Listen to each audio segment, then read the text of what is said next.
Let's push it. It says they all thought the same thing, but the thing that pushed their fear was not simply their thoughts. The thing that pushed their fear was not simply what they imagined, although the imagination and their thoughts contributed mightily to the fact that fear enters the text. They all thought it was a ghost, but what did they say? They said it's a ghost. Do you see it? They thought something. And fear enters and is pushed forward in the text when they begin to articulate and speak that which they think. They're in the middle of the storm, in the middle of the sea, in the middle of trouble, in the middle of suffering, in the middle of struggling, and don't see something they recognize. And because they don't recognize it, they begin to imagine what it could be. I don't recognize what this is over here. I'm going to start letting my imagination run wild with me. And so their imagination takes them on a ride that this can't be helped. This has to be hurt. That's not Jesus. That's a ghost. And then they speak it. But all of them speak the same language. They all say it's a ghost. There wasn't one of the 12 that stood up and said, y'all, that's not a ghost. That's Jesus, because they all had the same thought life.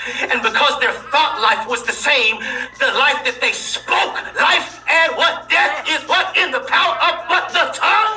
So watch it. They thought something that they let escape their mouth.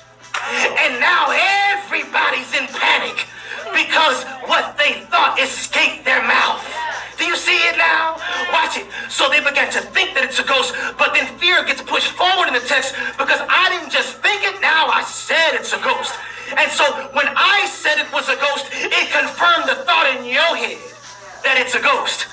So now we begin speaking the same thing. Now granted, we're all in the middle of the sea. We're all in the middle of the boat. We're all in the middle of the storm, and it is the middle of the night. I don't need nobody when I'm in my suffering telling me what you think. I need to hear what God has to say about my situation. That's why you've got to be careful about who you have in your circle and who you have in your corner, because there are some folk that will begin to think some things about your situation and declare some things over your life that's not based in reality, that causes you to fear. That's where fear came from.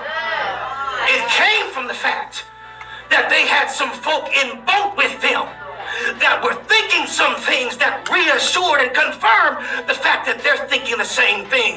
And when they let it out of their mouth, I don't care. Matter of fact, can I just be real with you? I don't want to hear your opinion about my circumstance.